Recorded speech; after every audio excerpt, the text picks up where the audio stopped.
So, you know, a big part of the problem was Russia for many, many years, long before Putin said you could never have NATO involved with Ukraine. Now, they've said that. That's been, like, written in stone. And somewhere along the line, Biden said, no, they should be able to join NATO. Well, then Russia has somebody right on their doorstep, and I could understand their feeling about that. But there were a lot of mistakes made in that negotiation. And when I heard the way that Biden was negotiating, I said, you're going to end up in a war. And it turned out to be a very bad war. And it could escalate. That war could escalate to be much worse than it is right now. They can never join NATO. Well, my view is that it was always understood. In fact, I believe that they had a deal, and then Biden broke it. They had a deal, which would have been a satisfactory deal to Ukraine and everybody else, but that Biden said, no, you have to be able to join NATO. We're going to be changing the name of the Gulf of Mexico to the Gulf of America, which has a beautiful ring that covers a lot of territory. The Gulf of America, what a beautiful name. And it's appropriate. It's appropriate. This is my video update on this Wednesday afternoon, January the 8th, coming to you from Athens, Greece. Let's talk about some news. And we have to start things off with the press conference from Trump, the soon-to-be president of the United States. Gave a very interesting press conference and took questions from the media. Questions about Greenland, the Panama Canal, Project Ukraine, Canada. And Trump said some very interesting, very provocative things during this press conference. So we have Canada, where Trump is saying Canada is going to be the 51st state of the United States. And he actually posted on Truth Social a map of the United States with Canada included. That's what he posted with the words, "Oh Canada." That was his message that he put up on Truth Social. And Trudeau actually responded to Trump's statements on Canada becoming the 51st state. The most likely next prime minister, Pierre Poilievre, also responded to Trump's statements, and I'm going to read you what Big Balls Trudeau said and what Pierre Poilievre said. Now, time is an issue here, because the more Trudeau stays in power, the more Trump is going to push and press this issue. If Trudeau leaves and the new government takes over, then I don't know what happens. Maybe Trump's going to continue to press this issue of Canada becoming the 51st state, or maybe he's going to drop it. This I can't answer. But let's just say that Trudeau, or the person that is going to take over for Trudeau, once the Liberals decide who that's going to be, let's just assume that they're going to be in government for another year, until October, until the elections in October. Let's just assume that.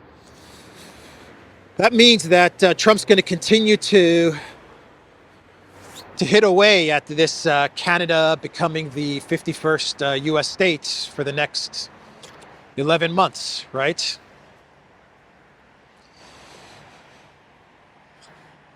That's bad. That's bad news if you're Canada. That is very bad news, because Trudeau is not up to Trump's level to deal with this. There is no way that Trudeau is going to be able to take on Trump when it comes to this type of trolling and rhetoric.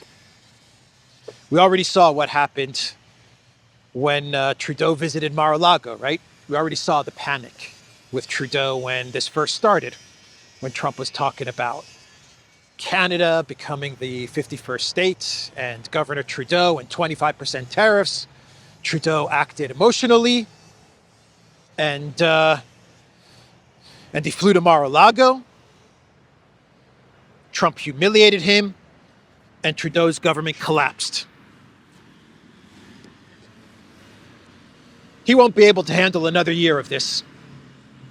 Now, a new government, which everyone assumes will be led by Paul Vert, I don't know what he will do. Something tells me that he will do better, because something tells me that the Trump administration prefers him to be prime minister. Now, whether that is the case, time will tell. The problem right now is time, though. Time that Canada may not have, because the damage that Trudeau and his party have done and will continue to do over the next year, I don't know if that can be fixed. But here's what Trudeau said in reply to Trump's map of what the United States would look like with Canada in the US. He said, "There isn't a snowball's chance in hell that Canada would become part of the United States. Workers and communities in both our countries benefit from being each other's biggest trading and security partner." Big balls Trudeau. Not a bad statement, but you know what this statement tells me?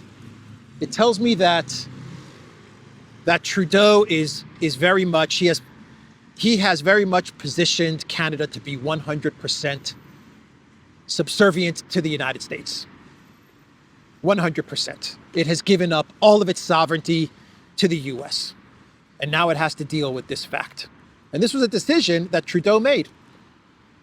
This was a decision that he made to move Canada 100% under the control of the US. And now Canada's Trudeau is paying a very heavy price, and Canada may pay a very heavy price for this terrible decision that Trudeau made.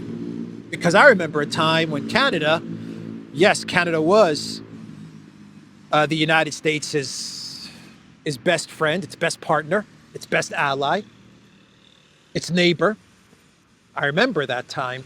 Wasn't too long ago, but I also remember that at the same time, Canada was also very sovereign and independent, especially when it came to foreign policy. I remember when it came to foreign policy, man, Canada did its own thing. The US would do one thing and Canada would do its own thing. And it would act in a very neutral, fair, balanced way when it came to foreign policy decisions and even trade. It wasn't 100% under the control of the United States. Let's say it was 70-30. Let's just put a split there, 70-30. 70% with the United States, but it always kept the 30% with the rest of the world. Trudeau made it 100%. And in this statement, he doesn't say anything to signal that Canada is sovereign. You see, this is the problem that I have with Trudeau's statement. He should say that there's going to be no chance of Canada becoming the 51st state of the US. Okay, fine. Say that. But then also put in a sentence or two where you say Canada is going to pursue other partnerships and other and diplomacy with countries around the world in its best interests. Yeah. And don't cut off ties with China. Don't cut off ties with Russia or BRICS or India. You see, Trudeau, he cut off ties with China, with Russia, and with India. People forget that. Trudeau really went hard after India. And now it's coming to bite him in the butt. It's biting me in the butt. Damn it. India's biting me in the butt. But yeah, he completely messed up. And his mistake is not unique. The collective West, they made a decision that they're going to go 100% full in with the Biden White House. 3 years ago, they made that decision. And now they're all going to pay the price. Because the new guy The new guy that's coming into office is saying, so you basically went full in with the Biden White House. You cut off all other options, all diplomacy, all relation with the global South, with the rest of the world, and you're 100% dependent on the U.S. Interesting. This is what the new guy is saying. Very interesting. So now we can take whatever we want, and you have no other options. You've burned all your bridges.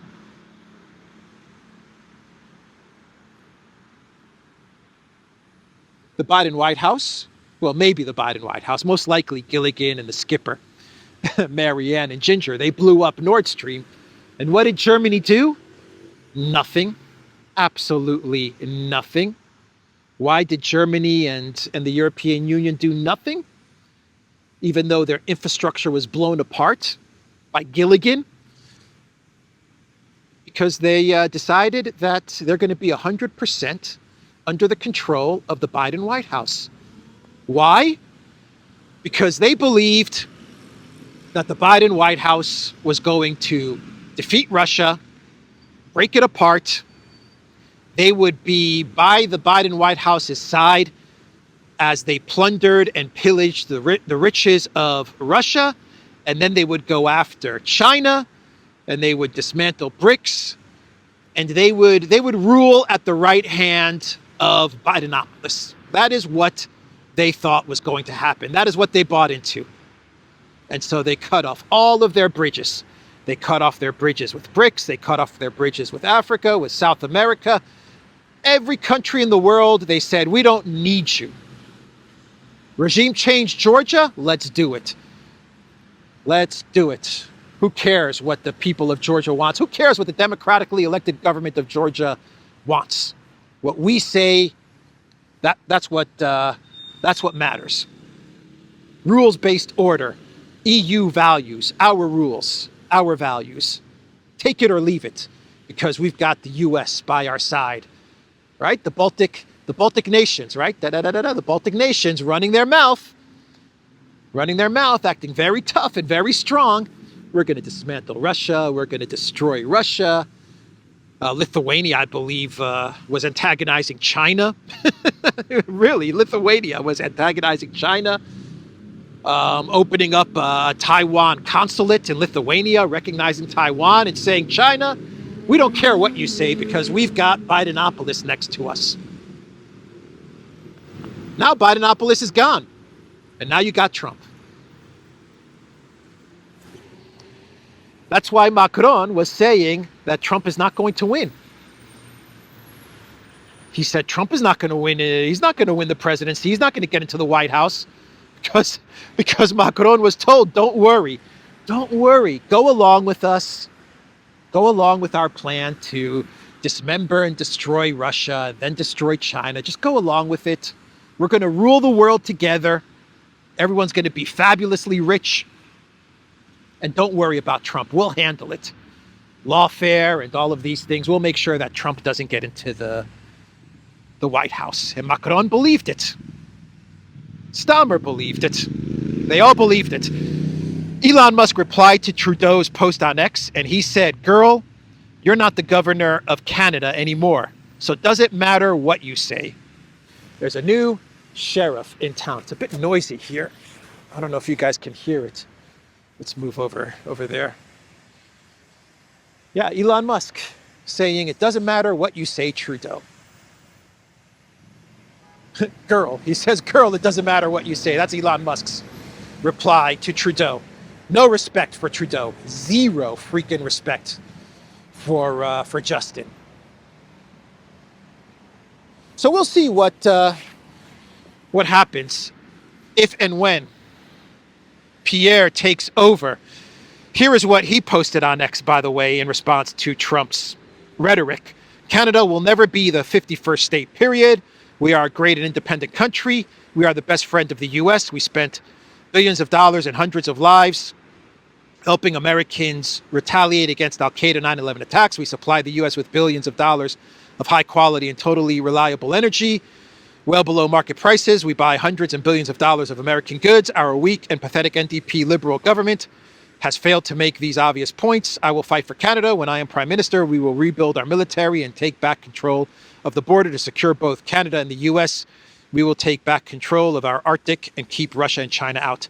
So that was his response to Trump's statement.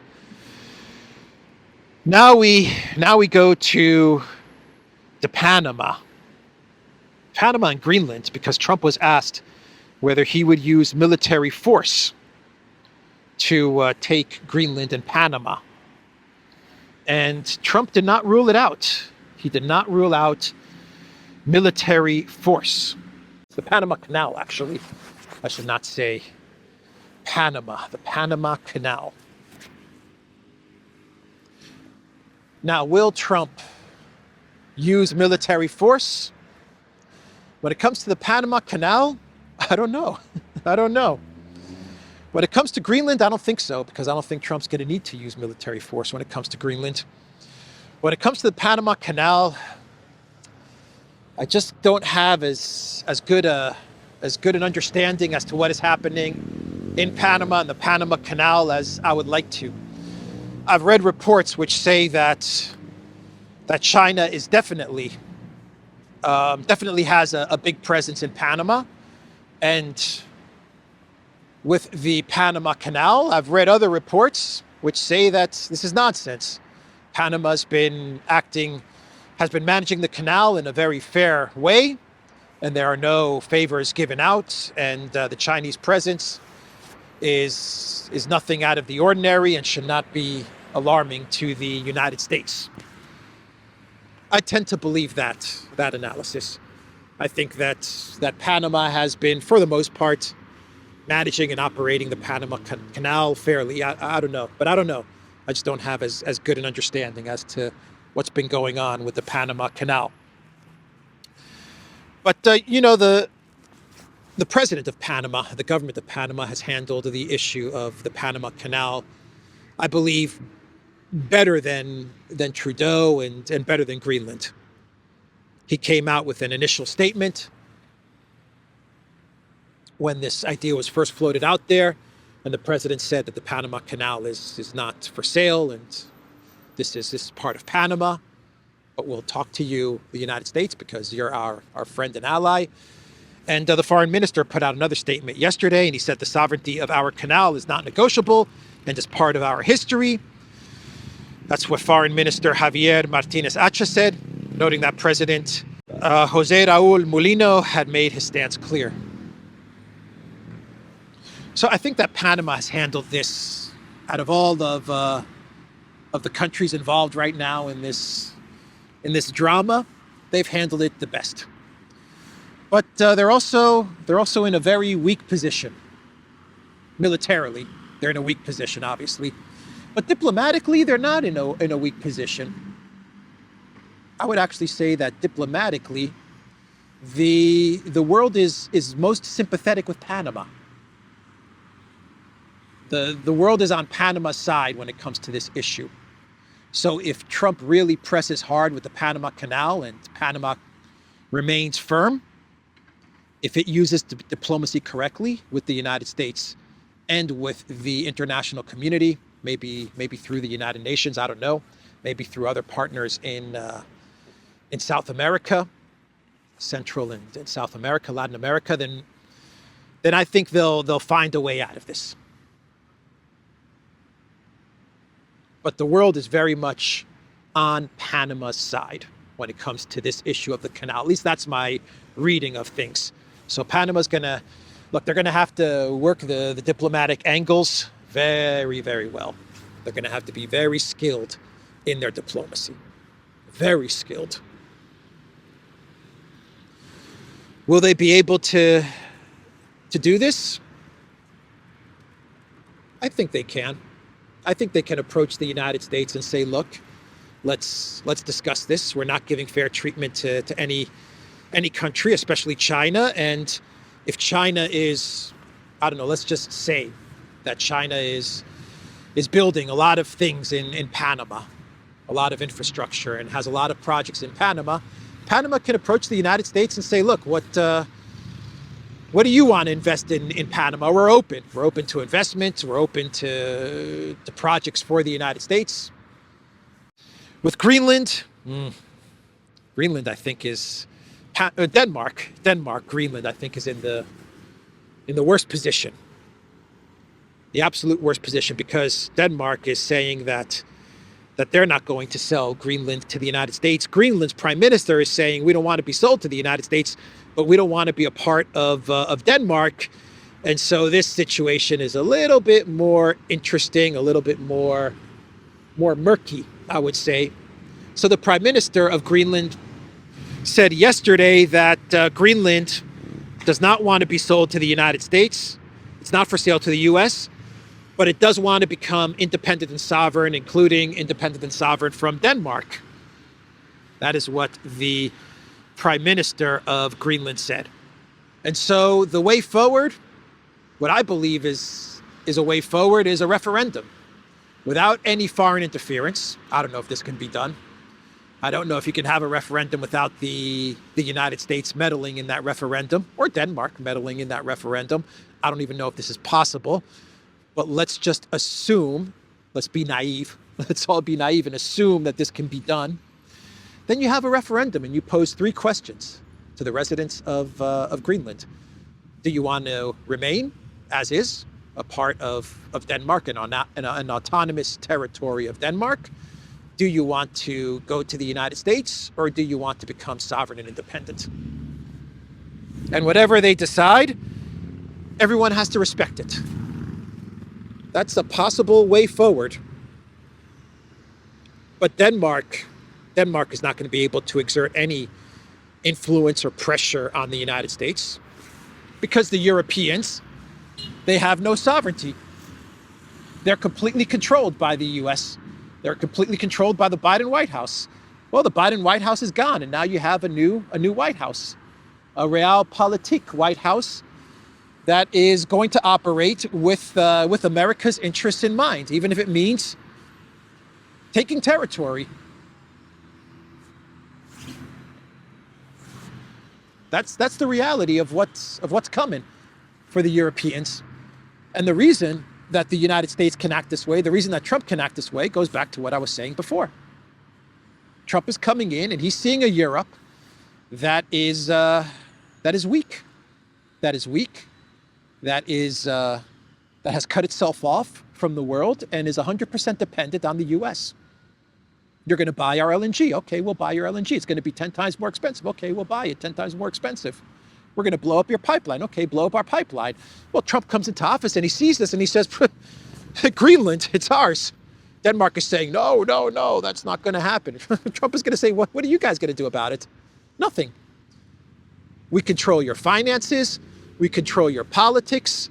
We control your society through our marketing, through our soft power influence, and we control your military through NATO. What are you going to do about it? Denmark, nothing. Absolutely nothing. Are you going to run to China? Nope. Are you going to run to Russia? Nope. Are you going to get energy from Russia? Nope. Are you going to run to India? Nope. Where are you going to go? Nowhere. The only game in town for the Europeans is the United States. And the Trump White House knows this, which is why their form of Realpolitik is going to be, it's going to be brutal, man. I think it's going to be really brutal towards the Europeans, especially towards the Europeans. As I was saying before, the Europeans, they thought with the Biden White House that they're going to rule by the side of the Biden White House. We're going to rule the world together, they thought. And now Trump is saying, nah, we don't really need you. We don't need you guys. We'll take what we want. We'll do what we want. We'll take what we want. And you guys just have to accept it, because there's nowhere for you to go. So Denmark, with regards to Greenland, I don't think they have any leverage at all. But the best case scenario for Greenland would be to have a referendum. Have a referendum and let it play out. Trump also said that he's going to rename the Gulf of Mexico to the Gulf of America. Spheres of influence. Spheres of influence. That's the key to understanding what's going to happen in 2025. Can Trump rename the Gulf of Mexico to the Gulf of America? Yeah. For America, the federal government of the United States of America can change the name. And from what I understand, in 6 months, the federal government of the United States can refer to the Gulf of Mexico as the Gulf of America for the United States. For the rest of the world, they'll continue to call it the Gulf of Mexico, unless the United States exerts pressure on countries around the world to call it the Gulf of America. But they can call it the Gulf of America for their own domestic purposes. Mexico, the rest of the region, they should continue to call it the Gulf of Mexico. And whatever the U.S. does or whatever the U.S. pays, just say no, man. Just say no. No, not for sale. These words, this name change is not for sale. Gulf of Mexico. Because if you change it to the Gulf of America, then things can get interesting, right? Gulf of America, Gulf of the United States of America. Well, that means that everything in this Gulf, all the resources in this Gulf, the oil and gas and whatever, well, that's ours. Or we get a cut of all of it. I mean, I don't know what the situation is in the Gulf of Mexico with regards, I don't know how the energy is divided, the maritime law and all of that stuff. But, you know, names matter. Internationally, names matter. Anyway, that's what he said about that. And then he was asked about the conflict in Ukraine. And Trump, well, he blamed the Biden White House. He blamed the Biden White House for everything that happened in Ukraine. He said that there was a peace deal. He didn't mention which deal. I don't know if he was talking about Minsk or Istanbul or both, but he said there was a peace deal, a ceasefire, but the Biden White House said, nope, NATO. There is no other option. It's NATO. And Trump said that NATO for Russia meant war. And he actually said he understood. He understood where Russia was coming from. Russia, for many years, said you can never have NATO involved with Ukraine. That's been like written in stone. And Biden said, no, they should be able to join NATO. Then Russia has something right on their doorstep. I can understand their feelings about that. So I don't know what ceasefire Trump was referring to, the deal, whether it was Istanbul or Minsk or both, but he was very clear in his statement. There was a ceasefire, there was a peace deal. He even said it was very beneficial towards Ukraine. And Biden sabotaged it, according to Trump, and they kept on pushing the whole NATO thing. And Trump is saying, Russia's sphere of influence. This is Russia's sphere of influence. Trump's words are very interesting. He's recognizing that Russia has a sphere of influence. And he understands that Russia does not want NATO on their doorstep in Ukraine. That was what he said. And he put the blame on Biden. And in this instance, I think Trump is doing a very smart thing here. This is Trump is doing what we've been telling the Trump White House to do now for the past 3 months, which is do not let the Biden White House pin the collapse of Ukraine on you, on your administration. You got to start making it very clear that even though you're going to work to try and find a peace deal, try to get to a ceasefire, which Trump said is going to take about 6 months. He's hoping less than 6 months, but he said it's going to take about 6 months to get a deal. In the meantime, the messaging from the Trump White House has to absolutely be that Project Ukraine was not our doing. That's the messaging that they need to put out there. This was the Biden White House. We're going to try to fix it. We're going to try to stop the killing. We're going to try to get a ceasefire because it's also in our national interest. This is the messaging that they should put out there, but they should also say this entire conflict is 100% the fault of Biden. That's the messaging that they should put out there. And that's what Trump looks like he is starting to do. Anyway, Let's move on now. Let's move on and discuss Ukraine launching a big drone strike into Russia. The regions of Saratov and Engels, where you have a Russian airbase, a lot of drones were launched into that region. There are videos and images of an oil depot being hit by one of the drones, though the Russian Ministry of Defense claims that most of the drones were knocked down. We do have images which do show an oil depot on fire.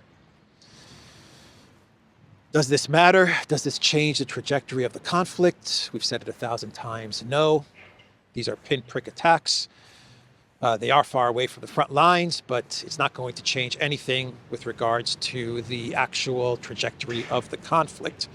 It's just more Zelensky, NATO, collective West provocations and asymmetric war.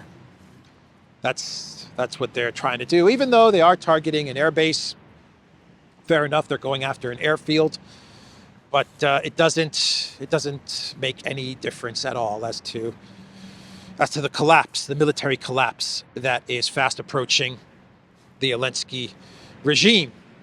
And Keith Kellogg, Trump's envoy to Project Ukraine, was going to travel to Kiev before the 20th of January, and he's now canceled that trip. That trip has now been canceled. And Podolyak actually believes that the trip was canceled because he believes that Kellogg wants to examine Project Ukraine a bit better so that he can align the United States more with the Zelensky regime. This is what Podolyak believes. Oh, Podolyak.